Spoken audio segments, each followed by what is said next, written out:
Praise lord. మన ప్రభువైన యేసుక్రీస్తు నామములో అందరికీ శుభాభివందనములు తెలియజేసుకుంటున్నాను. ఈ దినం దేవుడు మనకిచ్చినటువంటి గొప్ప వాగ్దానము, అది 18వ కీర్తన 32వ లేఖనాన్ని మనం చదువుకుందాం.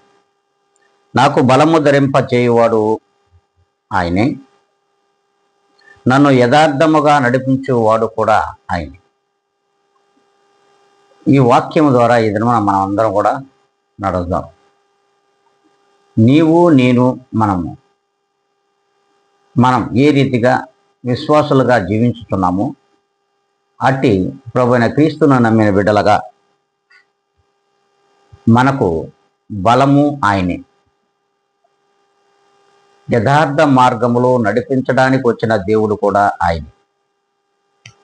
మరి ఇట్టి యథార్థమైన మార్గములు, మరి నీతి మార్గములో వచ్చినటువంటి దేవాతి దేవుడు మనలను తన యథార్థ మార్గంలో నడిపించడానికి తన బలమునిచ్చి మనల్ని ప్రోత్సహిస్తూ, స్థిర విశ్వాసులుగా నాలో జీవించుచు మీరును నా రీతిగా నాకు మాదిరిగా బ్రతకండి అని దేవుని వాక్యం సెలవిస్తూ ఉంటే, మనము ఆ మాటలను పెడచెవిన పెడుతున్నామనే విషయాన్ని మనం ఒక్కసారైనా జ్ఞాపకం చేసుకోలేకపోతున్నాం. మరి ఈ దినము నుండైనా సరే దేవుని మాటలకు తలయొగ్గి, మరి శిరస్సు వంచి యథార్థముగాను దేవుని బలముతో నడిచే వారిగా ఉండాలి అనుకుంటే అందరం కూడా తలలు వంచుకుందాం, కళ్ళు మూసుకుందాం, ప్రార్థనలో ఏకీవిద్దాం.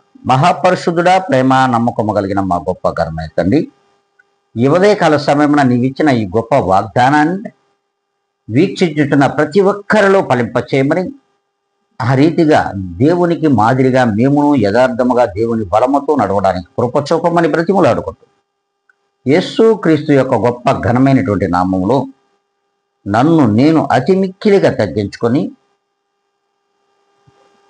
అడిగి వేడుకొని ప్రార్థించి పొంది ఉన్న మా ప్రియ గొప్ప పరలోక తండ్రి, ఆమేన్.